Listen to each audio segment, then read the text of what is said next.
February 1943.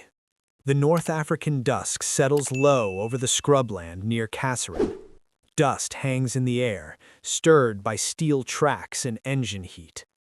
A German Panzer III rolls forward, its crew sealed inside a familiar cocoon of armor and noise. They have done this before. Poland, France, Russia. Infantry scatter, guns bark, steel advances. Then something flashes from the rocks ahead. Not artillery, not a mine. A sharp, concussive crack, a brief orange flare. Inside the tank, the sound is wrong. Not a clang, not a ricochet, a violent, tearing thump that punches inward. Molten metal sprays across the fighting compartment. The smell of burning paint and scorched steel fills the air. Instruments die. The engine stalls. In seconds, the tank, once the spearhead of modern war, becomes a steel trap. Outside, an American infantryman lowers a long, awkward tube still warm from firing. He is shaking, not from fear, but from disbelief. The tank is no longer moving. Across the battlefield, German crews begin to realize something has changed. Infantry has found a way to kill armor, quickly, up close, and decisively. That moment did not come from nowhere. It was the result of years of hard lessons, failed doctrines, and a quiet revolution in how steel could be defeated. When the Second World War began, tanks were more than weapons, they were symbols. In September 1939, German armor tore across Poland with a speed the world had never seen. Panzer divisions did not advance slowly, grinding forward behind infantry. They moved as independent forces, radios linking commanders, engines driving deep into enemy rear areas, infantry and artillery following in their wake. The concept was not entirely new, but Germany was the first nation to execute it at scale. The results were devastating. By May 1940, the same method shattered France. Allied planners had expected a repeat of 1914, a slow war of lines and fortifications. Instead, German tanks burst through the Ardennes, crossed the Meuse, and reached the Channel in days. Entire armies were outmaneuvered, not defeated head-on. For the German tanker, the battlefield felt predictable. Infantry scattered. Anti-tank guns were fixed, heavy, and slow to reposition. Once bypassed or suppressed, armor moved freely. This early success shaped German doctrine and psychology. Tanks were not merely tools, they were shock weapons. Their armor, though thin by later standards, was sufficient against most infantry weapons of the time. Rifle fire was meaningless, machine guns were useless. Even grenades, unless placed perfectly, posed little threat. To stop a tank required artillery or a dedicated anti-tank gun, large, visible, and vulnerable. Other nations took notice, but adaptation lagged behind reality. In Britain and France, infantry anti-tank defense remained focused on static guns. These weapons were effective in ideal conditions, but difficult to conceal, slow to move, and nearly impossible to reposition once a tank assault began. When German armor broke through, these guns were often abandoned or overrun. The Soviet Union fielded large numbers of tanks and anti-tank rifles, but early war coordination was poor. Anti-tank rifles could damage lighter vehicles, but against newer German tanks they required dangerously close range. Soviet infantry learned to fear tanks almost as much as they fought them. By 1941, when Germany invaded the Soviet Union, the limits of armor were beginning to show, but only faintly. Soviet 45mm and later the 76.2mm guns could kill panzers, yet they were still crew-served weapons tied to prepared positions. Infantry remained largely powerless once tanks broke through their lines. The German experience reinforced a dangerous assumption that tanks, properly supported, were nearly immune to individual soldiers. Training emphasized speed, coordination, and aggressive advance.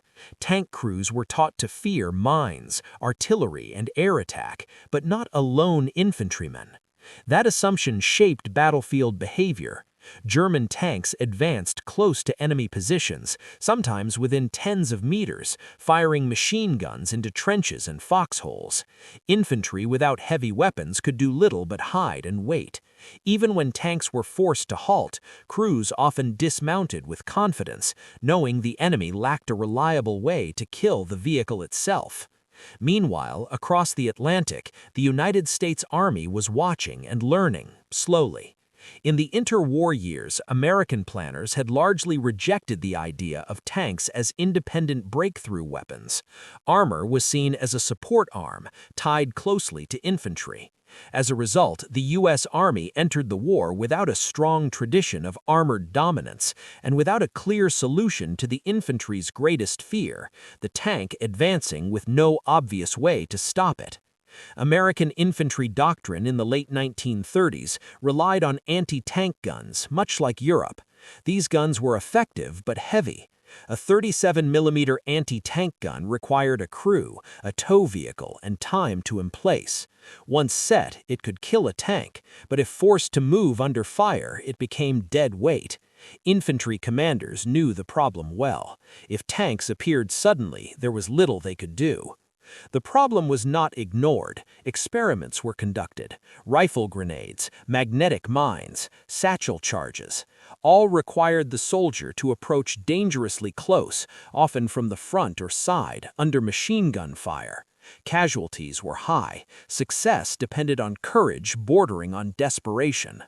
By 1941, it was clear that modern war demanded something new, a weapon light enough for one man to carry, powerful enough to defeat armor, and simple enough to be used under fire. The physics to make such a weapon possible already existed, but had not yet been fully embraced. The answer lay not in brute force, but in shape, in the way explosive energy could be focused rather than scattered. A concept first observed decades earlier, largely ignored, was about to redefine the balance between infantry and armor. That realization would not come from theory alone. It would come from necessity, driven by a war that punished delay and rewarded innovation. The United States entered the war with urgency, but without illusion. By December 1941, the lessons of Europe were no longer abstract. American planners had watched German armor dominate open terrain and overrun infantry who lacked effective close-range defenses. Reports from Poland, France, and the Soviet Union painted a consistent picture. Tanks were not invincible, but infantry without the right tools were helpless.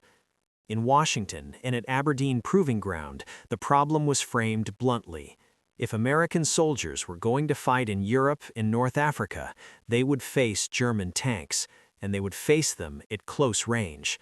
The solution had to be light, portable, and immediately lethal. The scientific foundation already existed. In the late 19th century, American naval officer Charles E. Monroe observed a curious phenomenon while testing explosives. When a hollow cavity was placed in an explosive charge, the blast did not spread evenly. Instead, it focused inward, forming a high-velocity jet capable of piercing metal. This Monroe effect was documented, understood, and then largely shelved. At the time, there was little practical application for it on the battlefield. By the 1930s, European researchers, particularly in Germany, had begun exploring shaped charges for anti-tank use. The concept worked, but early designs were heavy, complex, and difficult to deploy. Germany fielded hollow charge rifle grenades, but their range was limited and accuracy poor. The idea was promising, but execution lagged behind need. In the United States, development accelerated after 1940. Engineers and ordnance officers explored ways to harness the shaped charge in a weapon that infantry could carry without sacrificing mobility. The breakthrough came when the charge was paired with a rocket motor rather than a conventional propellant. A rocket would allow the projectile to travel slowly enough to maintain the integrity of the shaped charge while still reaching the target intact. The result was the M1 rocket launcher, soon nicknamed the Bazooka. It was an inelegant weapon, a 5-foot steel tube, crude sights, a battery-powered ignition system that was unreliable in cold or wet conditions. Early rockets were prone to misfires. The weapon had a distinctive backblast that revealed the shooter's position. On paper, it was far from perfect. But it did something no rifle or grenade could do. It concentrated explosive energy into a narrow jet capable of penetrating tank armor, independent of the projectile's speed. Unlike kinetic penetrators, which relied on velocity and mass, the bazooka's shaped charge relied on geometry and physics. Armor thickness mattered less than the quality of the jet. Even a relatively slow-moving projectile could burn through steel. Initial tests were promising. In controlled conditions, the bazooka could penetrate over 75 millimeters of homogeneous armor, enough to defeat most German tanks in service in 1942 if struck at a favorable angle. Ordnance officers were cautiously optimistic. Infantry commanders were skeptical. Many had seen experimental weapons fail under real combat conditions. Training began in earnest in 1942. American infantry units were taught to use the bazooka not as a standoff weapon, but as an ambush tool. Optimal engagement ranges were short, often under 100 yards, sometimes much closer. Accuracy depended on calm nerves and precise aim. Reloading under fire was slow. Teams were trained in pairs, one man to fire, another to reload. Meanwhile, Britain pursued its own solution. The PIAT, Projector Infantry Anti-Tank, used a spigot mortar system rather than a rocket. It was heavier, with brutal recoil, but it avoided some of the bazooka's electrical issues. Like the bazooka, it relied on a shaped charge. Both weapons represented the same philosophical shift. Infantry would no longer wait for guns or tanks to save them. They would fight armor themselves. By late 1942, bazookas began arriving in theater. They were issued cautiously, often in small numbers, sometimes without full confidence from commanders. In North Africa, American forces were about to face German armor under real combat conditions for the first time. The terrain was open, the distances long, the enemy experienced. Because once German tank crews encountered a shaped charge weapon fired from a soldier's shoulder, the assumptions of early war armor dominance began to fracture. Quietly at first, then irreversibly. For the infantryman, the tank was never an abstract threat. It was sound first, the deep mechanical growl, the grinding tracks that seemed to vibrate through the ground. Then came the machine guns, raking hedges, walls, and trenches with methodical precision. In early encounters, American soldiers in North Africa and Italy had little faith that a single man could stop a tank. Survival depended on avoiding detection, not on confrontation. The bazooka changed that calculus, but not immediately. Early users were often terrified of it. The backblast scorched uniforms, the firing mechanism misfired. Training manuals emphasized caution, but combat demanded speed. A bazooka team had to wait until the tank was close enough to ensure penetration, yet far enough to escape being crushed or shot. Many hesitated. Some fired too early, others waited too long. When it worked, the emotional effect was profound. Infantrymen who had once felt powerless now watched tanks stop, burn, or fall silent. Confidence grew, not bravado, but something steadier. The knowledge that armor could be killed by a man lying in a ditch altered behavior across the line. Infantry began holding ground longer. Ambushes became deliberate, not desperate. Inside a German tank, war was supposed to feel controlled. Training emphasized discipline and coordination. Crews trusted their armor. Early war experience reinforced that trust. Hits that would have destroyed lighter vehicles often glanced off or failed to penetrate.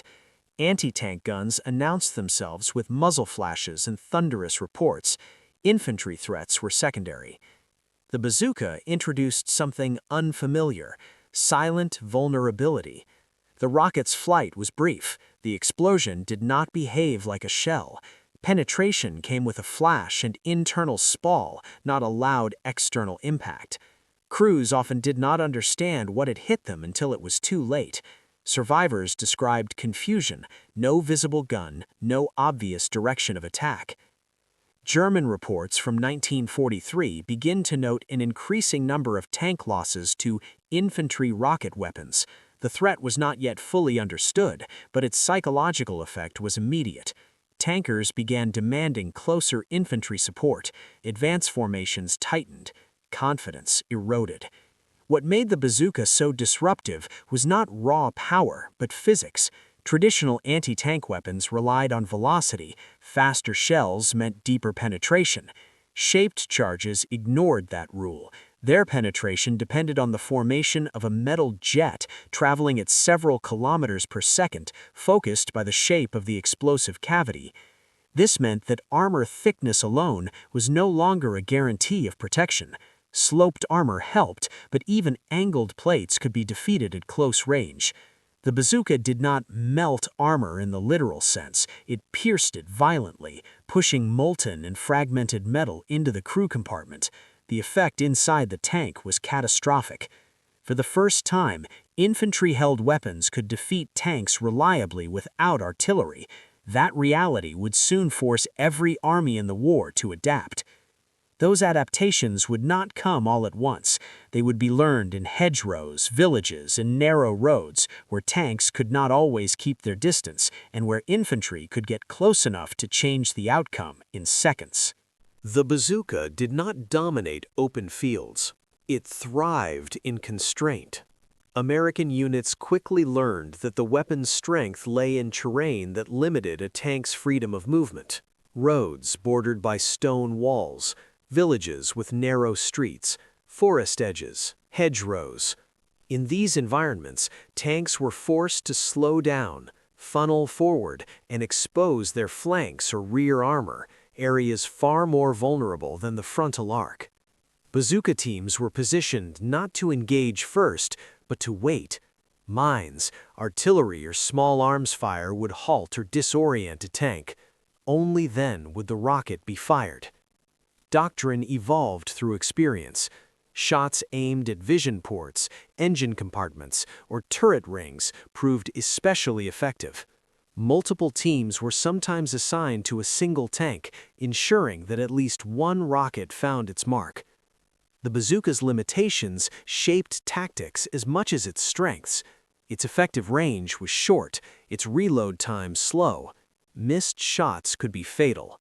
As a result, bazooka teams operated with infantry screens and escape routes planned in advance. Survivability depended on coordination, not heroics.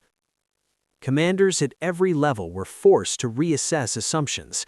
Tank units could no longer operate independently in hostile terrain. Infantry commanders could no longer treat armor as an unstoppable force to be avoided. The battlefield became more interdependent. German leadership responded by tightening combined arms doctrine. Tanks advanced with infantry close at hand, scanning for bazooka teams. Scherzen, thin armor skirts, were added to many tanks to disrupt shape-charged jets. These measures helped, but they were reactive, not preventative. The psychological shift had already occurred. American leadership, meanwhile, began emphasizing infantry-tank cooperation from the opposite direction. Tanks were instructed to respect infantry threats. Infantry were taught to think offensively against armor. The balance was changing. There was something unsettling about the bazooka. It compressed power into the hands of an individual.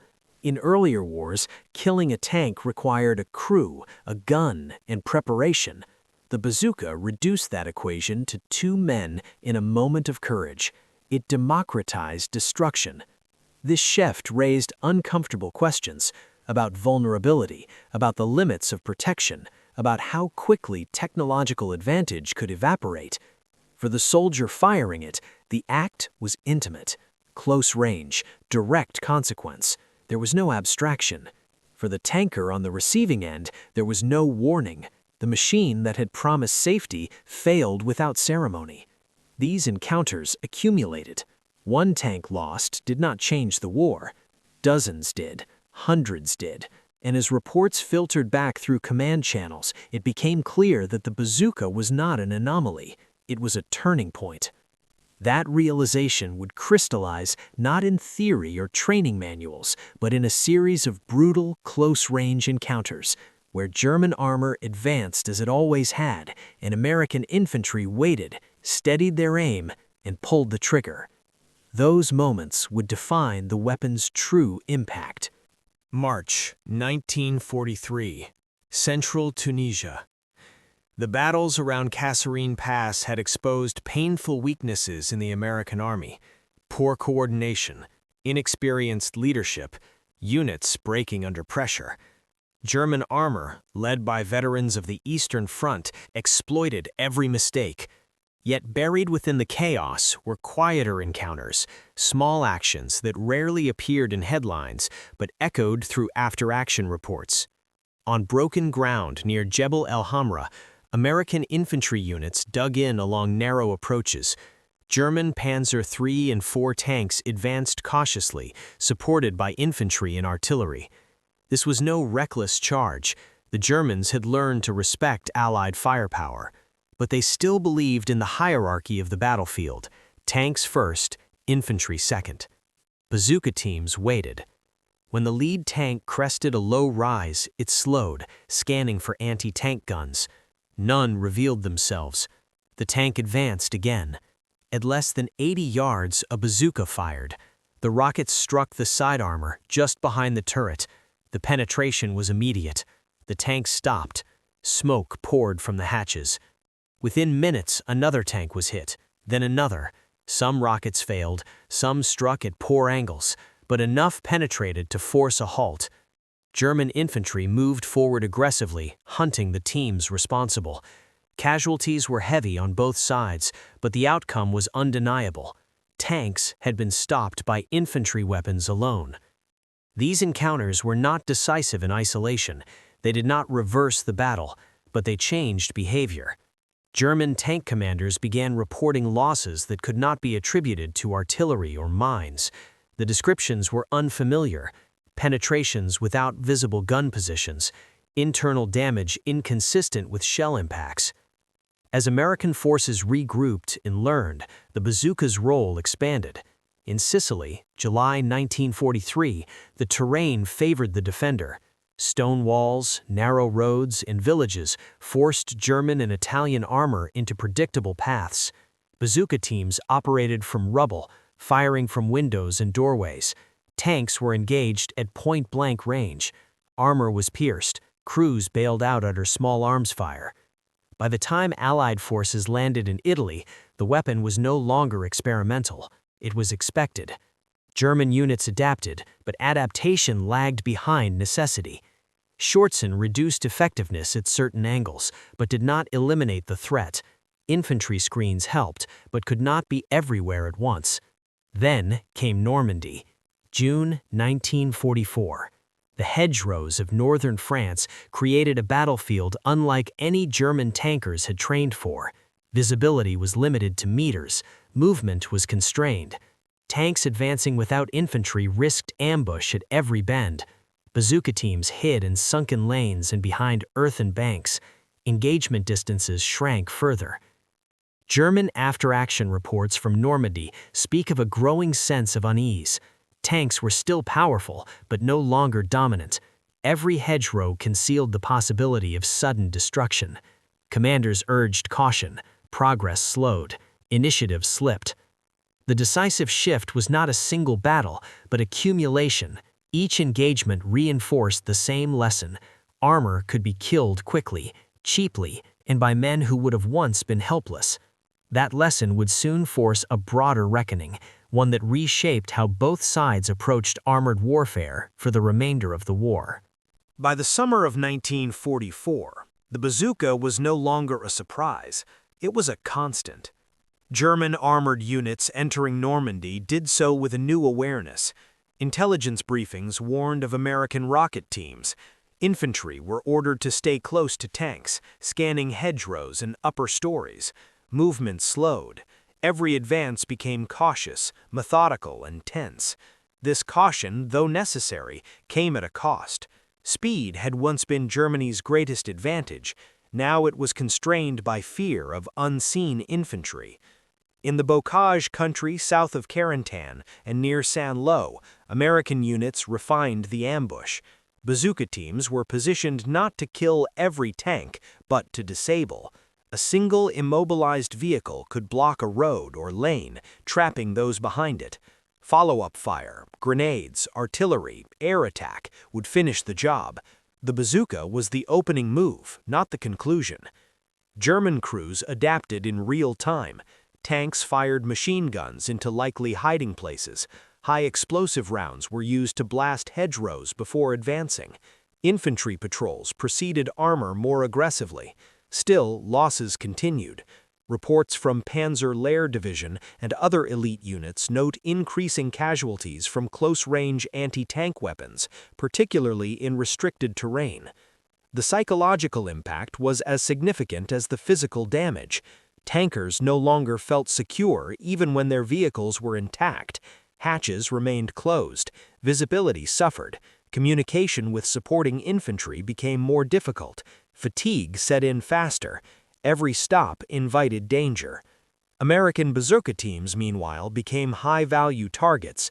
German infantry were trained to identify the weapon's distinctive tube and eliminate its operators quickly.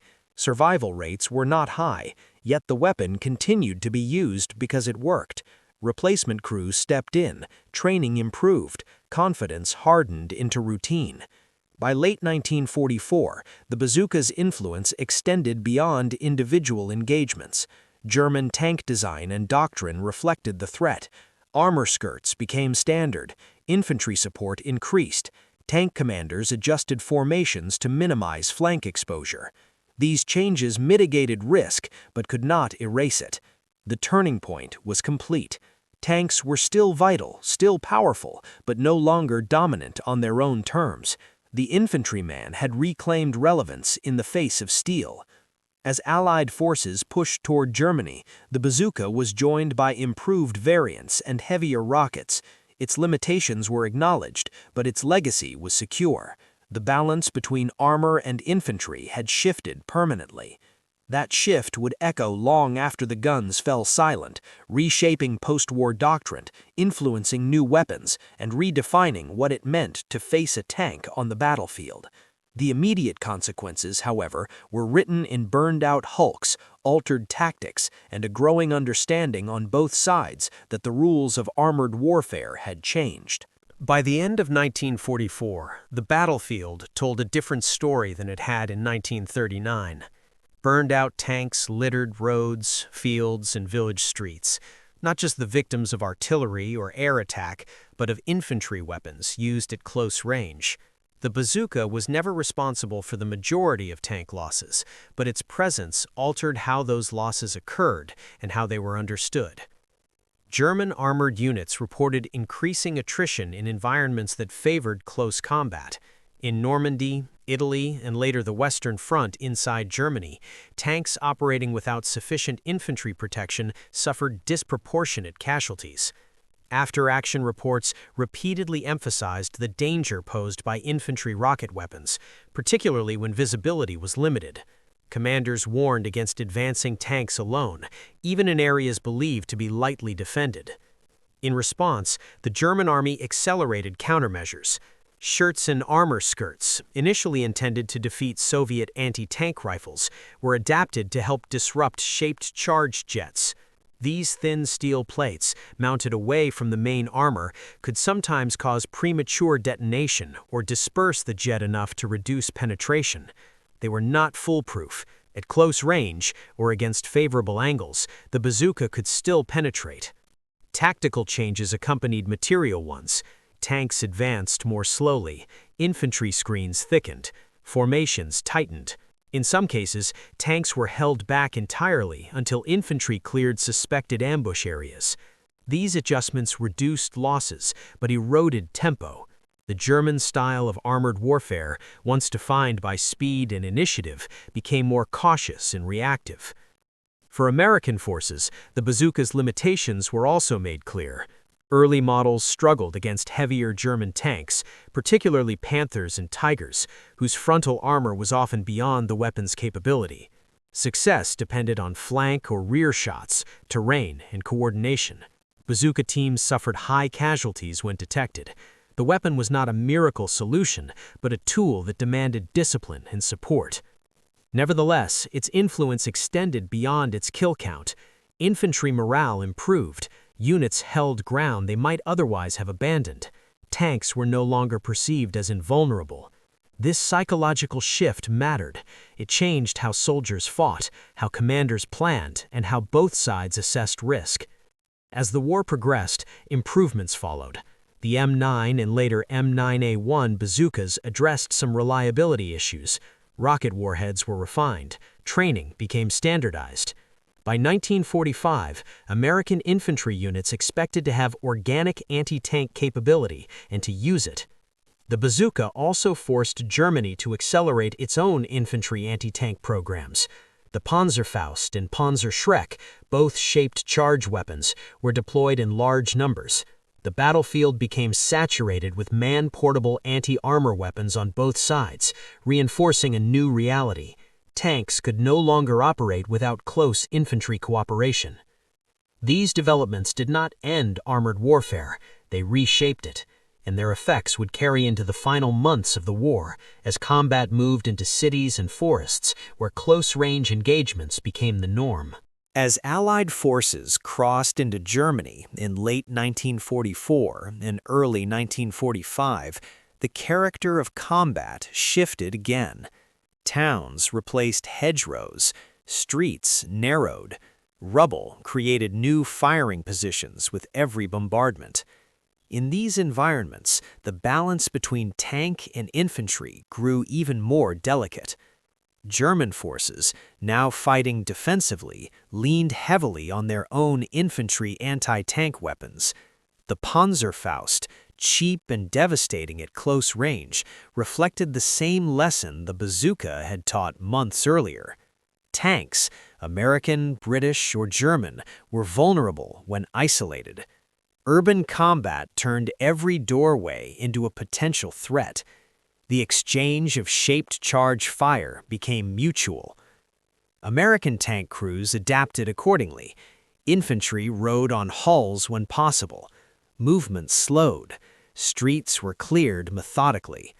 The memory of sudden penetration, of armor failing without warning, was now shared by both sides.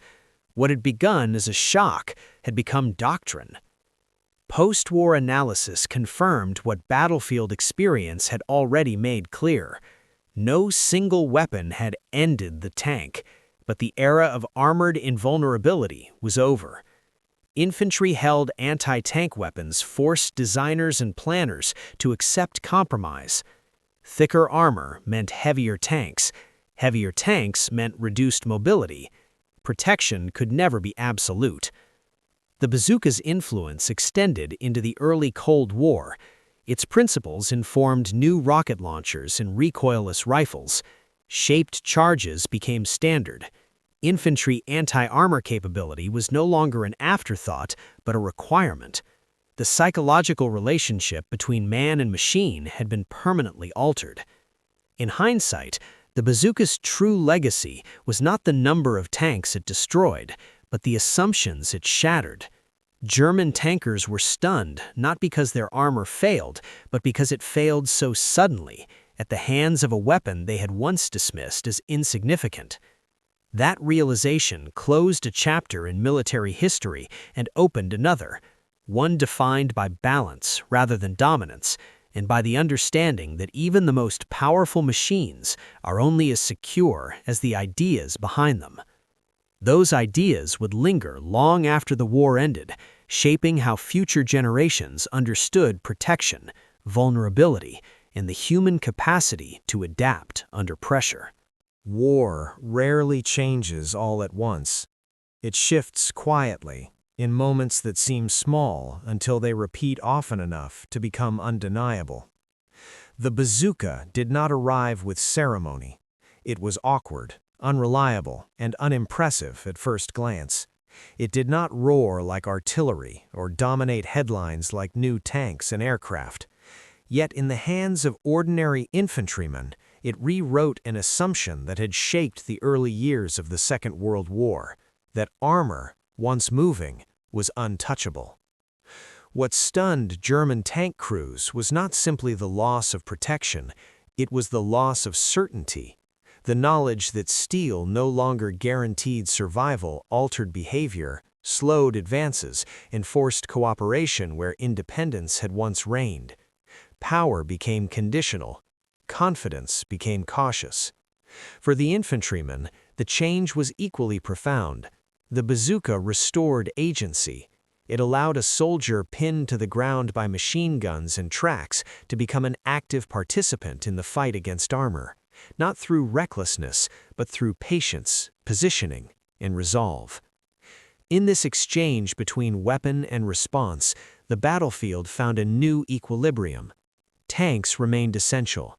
Infantry remained vulnerable, but neither could dominate alone. The shaped charge reminded the world that warfare is not defined by size or strength, but by adaptation.